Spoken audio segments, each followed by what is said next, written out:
Beleza, gente. A primeira pergunta que eu queria fazer para vocês é saber se vocês estão preparados, porque depois de agora não tem mais volta. Ou vocês tomam a pílula azul e aí a palestra acaba, vocês fecham o computador e acreditam no que quiserem acreditar, ou senão vocês tomam a pílula vermelha, continua aqui na conferência e eu vou mostrar para vocês até onde essa experiência aqui vai. E aí, bora de Red Pill? Galera, meu nome é Michael Barney, eu sou UX Developer, eu sou um criador de conteúdo e também eu sou reconhecido como um Twilio Champion, me formei na Apple Developer Academy e hoje em dia estou especializado em trabalhar com tecnologias conversacionais, desde voz até texto. Já viajei o mundo através dos meus projetos, não só como chatbot, mas aplicativos, sites, cursos, sistemas embarcados. E, como falaram, também tem um canal no YouTube com diversos conteúdos sobre interfaces conversacionais. Aqui eu vou trazer para vocês um conteúdo exclusivo, só para essa conferência aqui. Mas uma parte também muito importante da minha vida, do meu trabalho com chatbot, é na empresa que eu trabalho, que é no projeto Aprendizap. O Aprendizap, ele é um projeto da Fundação Umbi. A Fundação Umbi é uma fundação que tem apoio de todo o grupo móvel, né, que conta com as empresas como iFood, Simpla, Wave. E a partir disso, a gente criou o nosso chatbot, que é o Aprendizap. E o chatbot do Aprendizap é o que eu vou usar como case aqui hoje com vocês para falar sobre esse tema. Então, coisas importantes para saber sobre o Aprendizap, para a gente poder usar ele como referência, certo?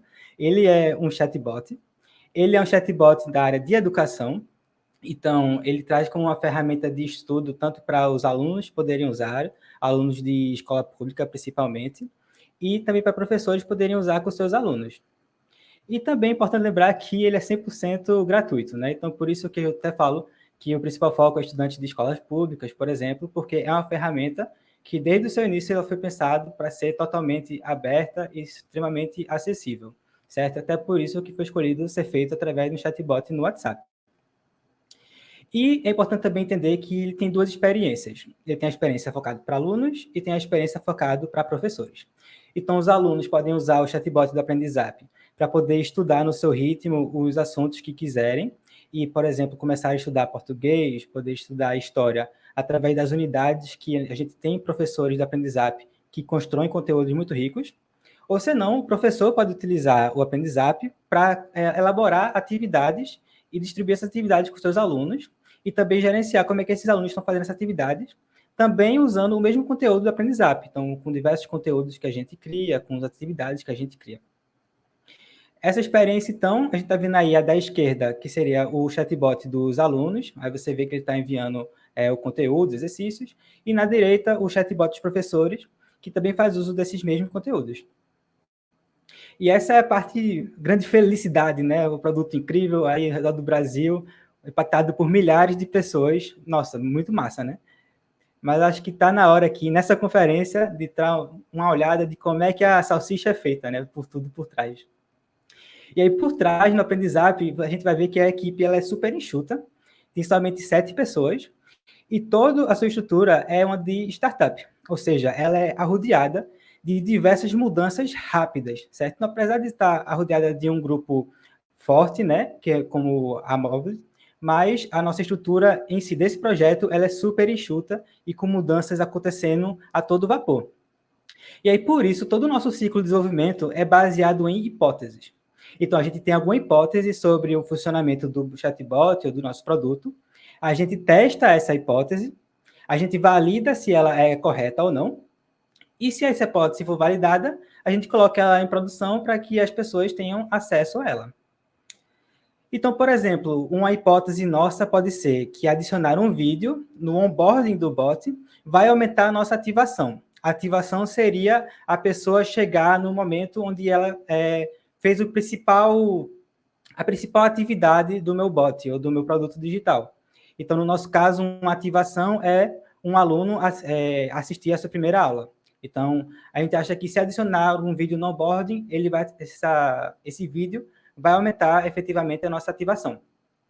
Então, por exemplo, a ideia seria pegar esse bot que está na semana 1 rodando sem vídeo e colocar na outra semana esse mesmo onboarding, só que agora com um vídeo descrevendo, certo? E aí depois a gente vai poder comparar o desenvolvimento que a ativação teve na semana 1, com o desenvolvimento que a mesma ativação teve na semana 2. E aí, se a ativação aumentou na semana 2, quer dizer que foi por causa do onboarding, né? Mas aí que entra o problema. E se na terceira semana a ativação cair? A gente não sabe se o nosso resultado aumentou na semana 2 por causa realmente do onboarding, ou se foi porque foi uma semana atípica para os professores, foi uma semana com várias provas, ou é uma semana que começou as aulas ao redor do Brasil, né? Então, a gente não tem como saber se foi exatamente aquilo que ocasionou esse aumento. E aí que entra a grande ferramenta dos testes AB. O teste AB a gente vê muito por aí em sites e em aplicativos. Então, por exemplo, aqui no canto na esquerda, a gente vê um teste AB sendo feito com um grupo de controle, usando um site diferente, né? A gente vê que o banner ele está de um posicionamento diferente do que está na direita. E na direita a gente vê que ele está sendo estruturado de uma forma diferente. Coisa simples, certo? E aí o que o teste AB faz é pegar essa experiência de controle e colocar ela rodando ao mesmo tempo que a variante. Né? Então, isso vai fazer com que metade das pessoas acessem uma experiência e a outra metade acesse essa segunda experiência. E aí, se essas pessoas da segunda experiência tiverem um aumento, a gente consegue apontar que foi realmente por causa da mudança, devido às duas estarem rodando ao mesmo tempo. Vamos ver isso aqui, como é que seria no chatbot, para entender melhor o exemplo que eu te mostrei antes. Então, por exemplo, se a gente tiver aqui um onboarding sem vídeo na semana 1, na semana 2, a gente vai fazer com que 50% das pessoas recebam o vídeo e 50% das pessoas não recebam o vídeo. E aí a gente vai conseguir comparar de lado a lado as duas, no mesmo período, então naquela mesma semana. Então, algumas pessoas receberam a versão A e algumas pessoas receberam a versão B. E aí a gente vê que as pessoas que receberam a versão B tiveram uma experiência melhor, aumentou realmente a nossa ativação. E aí a gente consegue realmente afirmar que isso aconteceu. Mas aí, como é que a gente faz isso, né, efetivamente? Como é que a gente usou isso no aprendizap com as hipóteses nossas reais e como é que vocês podem usar isso também nos seus próprios bots? Então, uma hipótese real que a gente teve lá no aprendizap, bem no comecinho, essa foi a primeira que a gente quis fazer usando o teste AB. Isso foi ano passado. A gente queria saber se adicionar uma unidade recomendada no menu do bot vai aumentar a quantidade de aulas feitas por aluno. Certo? Então, aqui na esquerda a gente vê o nosso menu, como ele era antes de unidade. Ele diz aqui, para português, temos 6 unidades disponíveis, botava as 6 unidades, e um chequezinho dizendo as unidades que você já fez, e perguntava qual é o número da unidade que você quer estudar, e aí a pessoa escrevia o número e continuava. A nossa hipótese era que ter que digitar esse número, pensar na unidade, talvez fosse alguma barreira que estivesse impedindo as pessoas de fazerem mais unidades. Então, a nossa hipótese foi que, utilizando o design da direita, de adicionar essa unidade recomendada em um botão de acessar a unidade recomendada, onde a gente escolhia a unidade que fosse a primeira que ele ainda não fez. Então, por exemplo, se ele fez a 1, a gente vai recomendar ele fazer a 2. Se ele fizer a 1 e a 3, a gente vai recomendar a 2 também, porque é a primeira que ele não fez. Então, esse foi o menu que a gente colocou na nossa hipótese. Então, no desenho lá do nosso fluxo, seria basicamente, a pessoa vai dizer, vai ter as boas-vindas ao bot, receber ela, vai fazer a parte do onboarding, perguntando o ano da pessoa, qual é a disciplina que você quer estudar, e aí vai chegar no menu das unidades. E aí o que a gente adicionou foi somente esse decisor aí no meio, onde ao passar pela onboarding, a gente vai querer saber se o usuário ele é do A ou do B. E aí, dependendo do que tipo do usuário o nosso fluxo vai apontar para o diferente. E aí, dependendo do construtor de diálogos, isso pode acontecer de diversas formas diferentes. Você pode fazer esse tratamento direto no construtor, caso ele tenha uma possibilidade de adicionar código, ou você pode encaminhar essa decisão para o servidor, por exemplo. Mas eu não vou me preocupar muito aqui na parte técnica, assim, de como fazer isso, mas mais na parte estrutural, de como é que funcionou, e dessas decisões e a sua importância.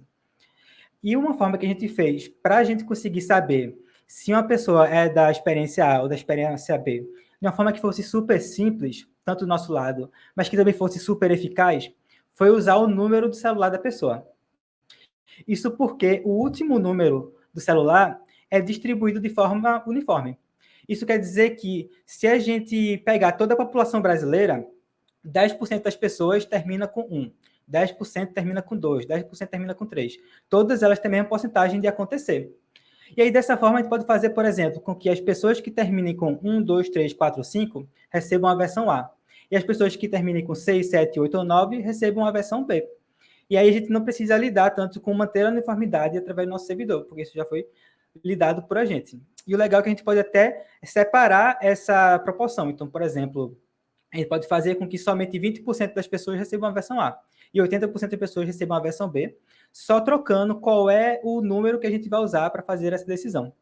E aí, depois de fazer essa decisão, a gente salva essa informação lá no banco de dados, dizendo que, sei lá, o usuário Michael vai estar usando a versão B ou a versão A. E aí, quando a gente for analisar os dados, a gente pode fazer essa filtragem de saber que pegar todo mundo que é da versão A e colocar de um lado, todo mundo que é da versão B e colocar do outro lado, para conseguir comparar.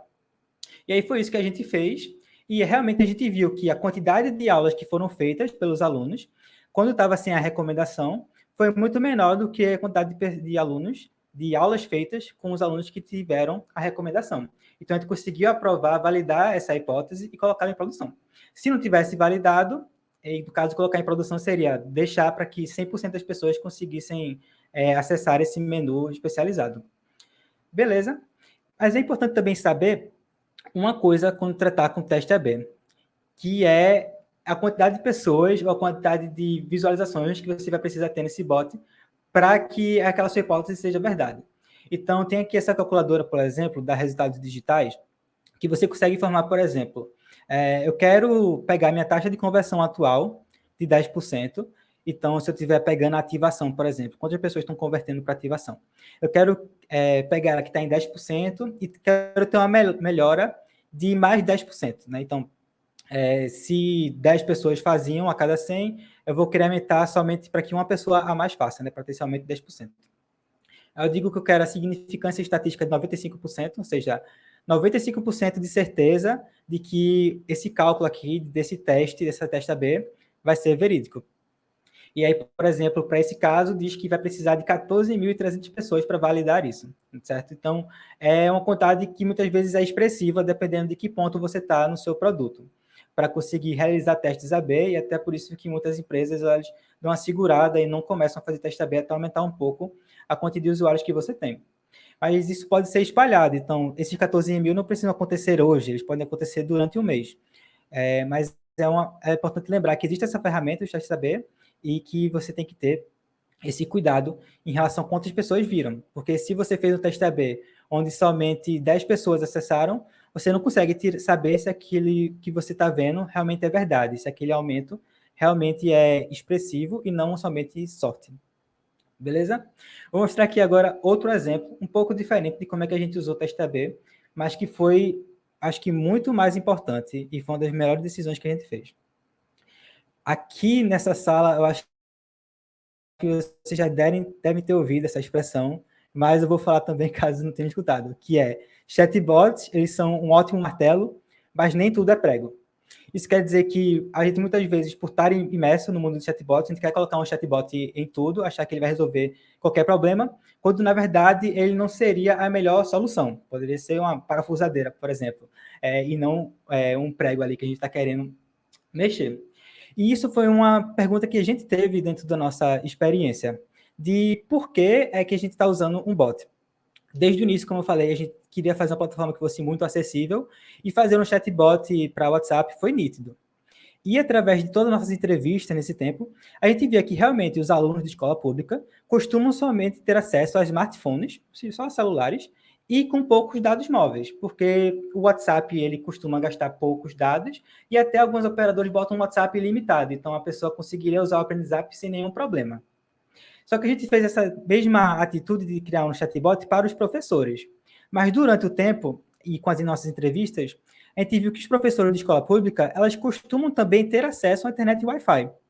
Então, elas não têm essa necessidade explícita de precisar ser no chatbot. Talvez o chatbot fosse a melhor solução, realmente, mas talvez não fosse, porque eles podem acessar outras ferramentas, como um aplicativo ou um site. Então, a nossa hipótese foi que uma plataforma web para os professores tornaria muito mais fácil a gestão das atividades. No chatbot, às vezes, tem que passar por algumas etapas, por exemplo, de você escolher a aula, ficaria um pouco mais complexo de você escolher a aula para enviar para os seus alunos, e ainda mais de gerenciar quais são os alunos que fizeram cada atividade através de um bot. Esse nosso bot de professores estava começando a crescer muito, com diversas funcionalidades. E a gente teve a hipótese, será que realmente o chatbot seria a melhor opção? Então, o que a gente trouxe foi, a nossa versão antiga é o chatbot dos professores. Como a gente vê na esquerda, ele vai dizer, por exemplo, o ano da aula que ele quer acessar. A gente mandava como se fosse um cardápiozinho das aulas, numérico ali na imagem, ele escolhia aquele que ele queria acessar e digitava o número. Esse era o nosso antigo, através do bot. E nessa hipótese nova, a gente queria ver como é que funcionaria com a plataforma. Então, essa foi a primeira versão super rudimentar, né, com somente você poderia escolher a sua disciplina, escolheria o ano, basicamente o mesmo fluxo do bot, só que no site visual, e também a gente colocaria a aba lá de alunos, onde ele consegue gerenciar toda a sua turma. E como é que a gente fez para decidir se a pessoa estaria no bot ou na plataforma? A gente usou aquela mesma estratégia do teste AB, no próprio bot. Então, quando a pessoa acessasse o bot lá dos professores, metade das pessoas receberiam o onboarding normal, onde ele vai explicar sobre o bot e vai continuar a experiência do bot, e metade das pessoas receberiam um onboarding mais genérico e apontando para um botão de acessar o site, onde assim que a pessoa clicasse nesse botão, ela já seria direcionada para a plataforma, tendo seu identificador, seu login, tudo já pronto ali. Você não precisaria fazer um login na plataforma, seria só clicar e já estaria tudo pronto para você poder começar a utilizar. E aí, por isso, por esse apontamento ser feito no bot, a gente conseguiu usar o mesmo decisor. Né? Então, assim que a pessoa mandasse um oi lá para o bot, cairia na decisão de se a pessoa está no teste A ou no teste B, e aí a gente decidiria se ele vai para boas-vindas A ou para as boas-vindas B. Assim, a gente conseguiu verificar que a quantidade de alunos por professor, ou seja, o professor antes que tinha somente um aluno, agora a gente conseguia ver que os professores estavam tendo 5, 10, 15 alunos, e a gente vê que isso era muito expressivo por causa da plataforma. E aí, por isso, recentemente até, faz acho que 1 ou 2 semanas, a gente bateu o martelo em relação a isso. E agora o nosso bot dos alunos, ele continua no WhatsApp, mas a experiência dos professores ela é feita totalmente agora pela plataforma. Então, ele, pela sua plataforma, vai escolher o conteúdo, vai dizer, gostei dessa aula daqui.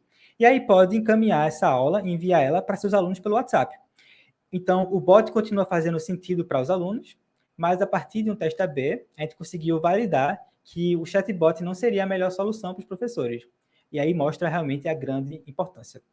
Eu estou colocando aqui o QR Code lá do Aprendizap, caso vocês queiram dar uma olhada, tanto na experiência dos alunos, se vocês conhecerem alguém do ensino fundamental e já do ensino médio, pode estudar pelo WhatsApp, ou se conhecerem algum professor, ou se você mesmo for um professor, você também pode utilizar o Aprendizap Professores para usar com a sua turma, beleza? Quero muito saber o feedback de vocês. E enquanto vocês estão lá, pode dar uma olhada e tentar saber se você está no caminho vermelho ou está no caminho azul da experiência. Eu queria lembrar também, galera, que esse conteúdo aqui que eu trouxe, essa palestra, ela foi feita somente para essa conferência, mas tem diversos outros vídeos que eu trouxe sobre o mundo do chatbot, para criar bot no WhatsApp, criar bot com Dialogflow, especificação, as diversas soluções para chatbot no WhatsApp. Então, tem diversas coisas aí que vocês podem encontrar também lá no meu canal. A palestra está ficando por aqui, mas eu vou estar lá no espaço para tirar as diversas dúvidas que vocês tiverem. E eu quero agradecer a todo mundo por ter assistido até o final. E continue aqui na conferência, porque vai ser super arretado.